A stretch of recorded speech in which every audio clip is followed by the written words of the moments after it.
Good day, locals. Nandito tayo sa may San Sebastian Church. Ayan, puntahan natin yung bahay ni Sir Nick Legaspi. Dating curator ng National Museum, si Sir Nick Legaspi. Puntahan natin.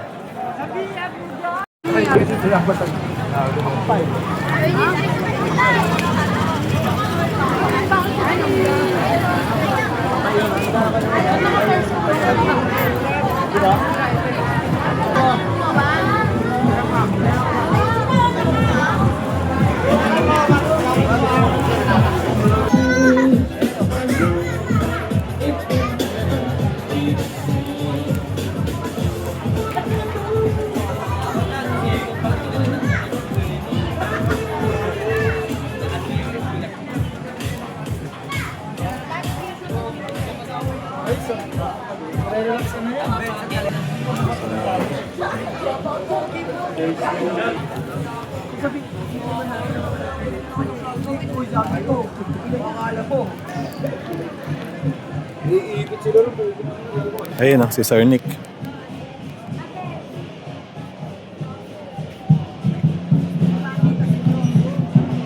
Sana yung mga haligi natin ng culture and Apo. tourism event, sana may sumibol pa sa kabataan natin para ipagpatuloy ang kalinangan ng lugar. Kasi eka nga, ang pag-asa ng bayan nasa kabataan. Hindi naman habang buhay kami. So, at least maligaya ako sa nangyayari sa Baliwan, saka sa Malolos.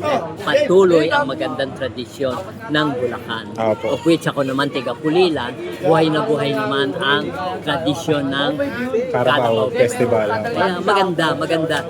Lumala. Kasi noon ang takot ko, naku, paano na kaya kung mawala itong mga giants, yung mga icons ng cultural events.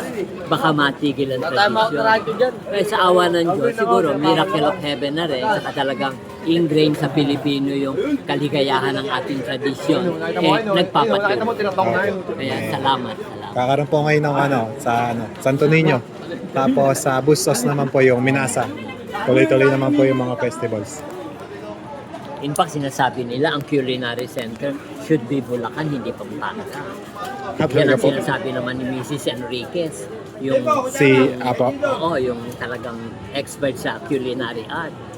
Sabi lang nila, pero ang talagang nagsibol pati sa mga pagkain ng mga katipunero ay galing sa Bulacan. Kaya kailangan kung sakali, i-declare nila ang culinary center of the Philippines is really Bulacan. Pero kinwestiyon naman yung kay Lapid na culinary center ng Pampanga. Nagkaroon ng debate doon. So, siguro, para to be neutral, kanya-kanya, may kanya-kanyang specialty.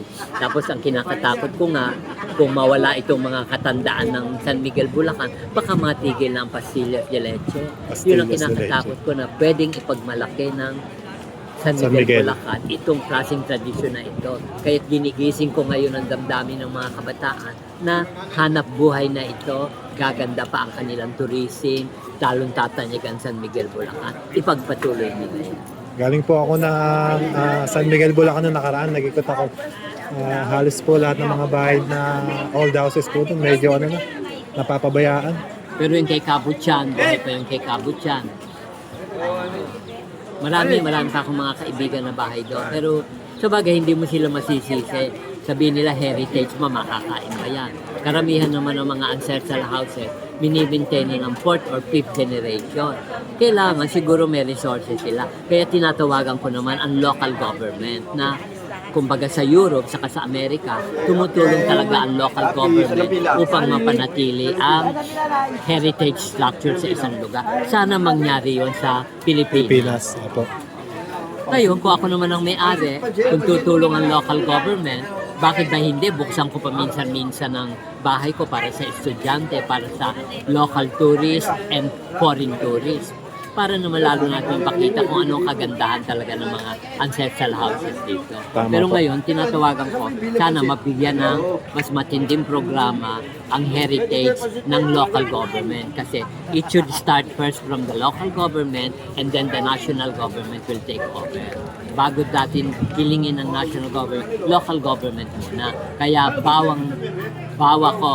bawa ko sa Angeles, Pampanga, sa Pila, Laguna, sa Bigan, sapagkat local and national government talaga tulungan para mapanatili nila ang heritage saka ancestral structure noon. Sana magaya yun ng ibang kamukha ng Taal, takot na takot ako kung sasabog na naman ang bulkan. Paano na itong mga heritage houses dito? Anong ginagawa ng may-ari at ng local government upang to save the heritage structure just in case there will be another eruption. Hindi natin maiiwasan yan, kalikasan yan eh. Pero anong ginagawa ng tao upang isalba naman ang heritage ng Pilipino?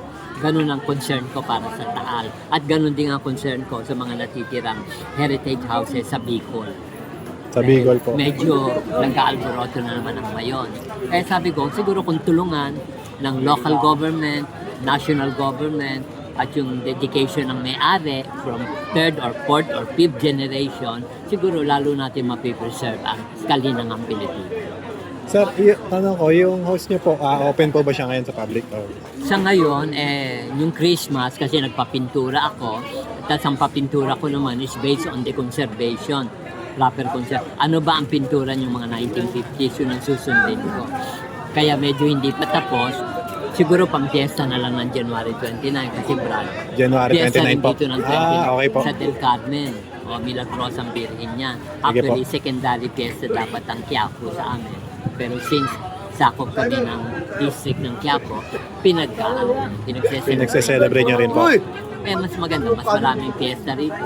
Mas napapanatili natin ang tradisyon. Dahil kung wala ang Nazareno at wala ang Del Carmen, wala ang Quiapo sa Basilican San Sebastian, Quiapo pa ba ito?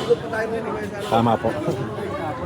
29 po, pwede, kung sakali. Pwede. Sige po, thank you Marami po. dito sa Kamagtur ka, yung pinakalumang bumbero. Apo, nadaan ako nga po. Pagkatapos yung pagoda, ito yung eclectic architectural heritage yan ng Japanese and Chinese. Nagawa ng Pilipino yan, ang mga Ocampo family. Sana ma-maintain din natin yan. Thank you po, sir. Okay. Bulacan locals po. At pinitay po ba? Ay, Doon ka na sa loob ko man. dito na, sir. Kaya naman. Kasi ang dami. Sige, sir. Ayun, sumama ka kami. Mga ka-locals, sama tayo ni Sir Nick sa kanyang bahay.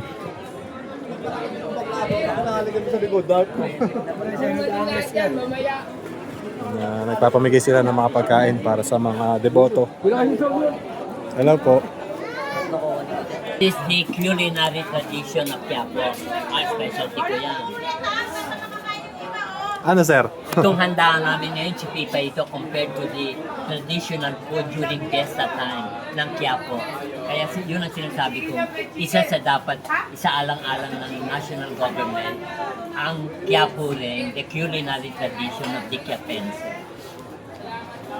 Remember, dito nag-umpisa ang Mami Siopaw ng Mamulok. Apo. Dito nag-umpisa ang traditional na lumpia globe. Ha? Dito nag-umpisa ang Excelente Ham na hanggang ngayon dinadayo ng mayayaman. Dito rin nag-umpisa ang Bakery Bakery sa Vienna Bake Shop sa mga traditional. Itsura yung mga Goldilocks bago na yan. Vienna Bake Shop sa Goldilocks ang mga namumula dito. Yeah, thank you. Ason's Iwan ko lang Bake muna Shop, doon sa sulok. tayo ng mga first aid. Kasi ang kanila ensimada maganda. Kaya sabi ko nga, nalulungkot ako kung di nawawala yun. Ang mamulok nawawala.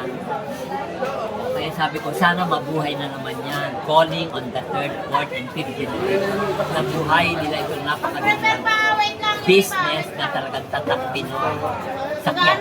Malaking bagay din, sir, yung mga food vlogger na, sir, kung napupuntahan sana, yung mga food vloggers. Yung ibawin ka ba? Nag-ano pa?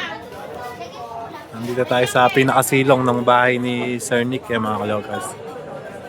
Dami nilang hinandang pagkain para sa mga deboto. Sir, yung ganito, taon-taon niyo po ginagawa, yung nagpapakain po kayo. Well, karidad ang tawag Apo, doon. karidad. Tapos ito dating garahe. Ngayon, may tinatawag tayo sa conservation, sa restoration, na adaptive reuse.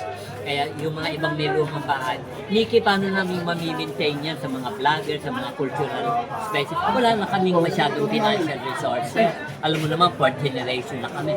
Yung lola namin, mayayaman, nanay, tatay. Pero kami mga anak, hati-hati. How do we maintain it? Ang sagot, adaptive reuse. Apo. Huwag nyo lang babuyin ng bahay. Ito, garahe ito, ginawa namin kitchenette. O pwedeng gawing beauty parlor. Kaya nga sa Europe, maliliit lang ang signage para hindi mabasto sa mga heritage sites. Tama po. Pero ang ginagawa nila, adaptive reuse to maintain the ancestral house. May mga kumbento nga ginagawang bed and breakfast. Kumikita ngayon Apo. ang madre. Nami-maintain nila ngayon ang Kumbento. architectural and historical significance ng bahay because of this. So yung adaptive reuse sa tamang paraan, maganda, malaking tulong yung para sa mga owners ng heritage. The Heritage House, no?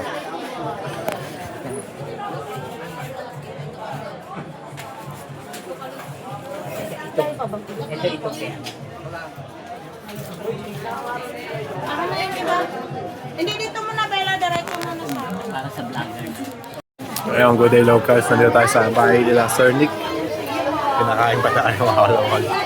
Kain po tayo. Ayan, nagpapakain sila, nagpapakaridad sila. Para sa mga deboto na Ampon Nazareno. Sarap, sarap. Thank you po.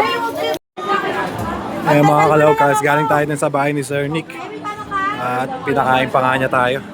Thank you po. Maraming salamat Sir Nick. Sarap, sarap ng handa nila. Nabusog ako. Thank you po. Nakalibre pa tayo ng pagkain.